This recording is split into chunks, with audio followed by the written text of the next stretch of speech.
ഈ ലോകത്ത് സ്നേഹമെന്ന് പറയുന്നത് എല്ലാവരിലും ഉണ്ടാവേണ്ട ഒരു കാര്യമാണ്. അത് ചെടികളിലേക്ക് പകർത്താൻ ചിലർക്കേ കഴിയൂ. അങ്ങനെ പകർത്തിയ ഒരു ഹൃദയം ഞാൻ കാണിച്ചു തരട്ടെ. ഇത് കണ്ടോ, ശരിക്കും അങ്ങനെ പകർത്തിയ ഒരു ഹൃദയമാണ്. Hi, good morning.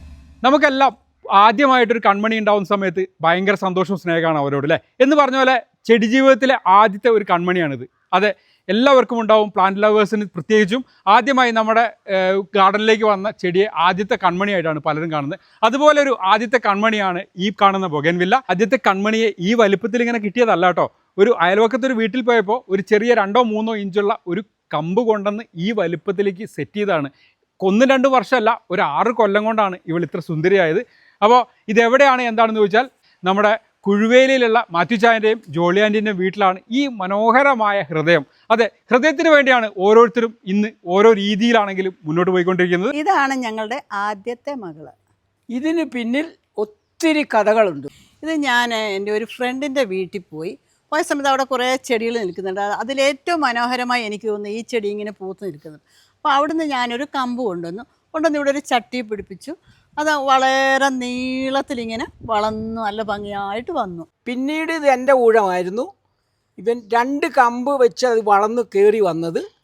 അത് കഴിഞ്ഞപ്പോഴാണ് ഇത് 2 കമ്പായിട്ട് വന്നു കഴിഞ്ഞപ്പോൾ ഇത് ഞങ്ങളുടെ ആദ്യത്തെ ചെടി ആയതുകൊണ്ട് ഇതിനോട് ഞങ്ങൾക്ക് വളരെ സ്നേഹമായിരുന്നുകൊണ്ട് ഇതൊരു ലവ് ചിഹ്നത്തിലാക്കാമെന്ന് ഞങ്ങൾ വിചാരിച്ചു. അതിൽ ഒരു കമ്പ് ഞാൻ ഫസ്റ്റിൽ വളച്ചു നോക്കുമ്പോൾ അത് ഏകദേശം ആ ലവ് ചിഹ്നത്തിൽ വന്നു.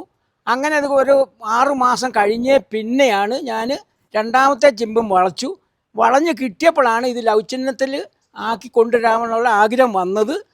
അങ്ങനെയാണ് ഞങ്ങൾ ഇതിനെ ഈ പരുവത്തിലാക്കി നിർത്തിയേക്കുന്നത്. പിന്നെ ഇത് കെട്ടുന്നത് എന്ന് വെച്ചാൽ സാധാരണ കമ്പിയോ അല്ലെങ്കിൽ നമ്മളെ കേരക്കയറോ എന്തെങ്കിലുമൊക്കെ വെച്ച് ചെറിയ ചെറിയ കഷ്ണങ്ങളാക്കിയിട്ടാണ് ഇത് കെട്ടി ഈ പരുവത്തിൽ. ഇതിനി അഴിച്ചു കളഞ്ഞാലും ഇതിങ്ങനെ തന്നെ ഈ ഷേപ്പിൽ നിൽക്കും. പിന്നെ ഫസ്റ്റിൽ കെട്ടിയ കാണുന്നതാണ് ഈ കേരക്കയർ കുറച്ച് കെട്ടിയിട്ടുള്ളൂ.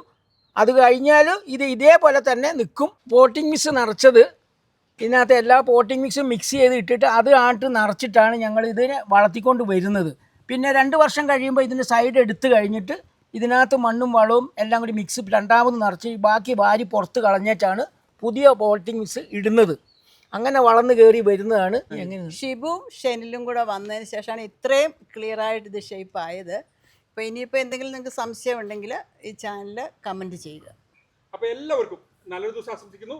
Bye from green heaven.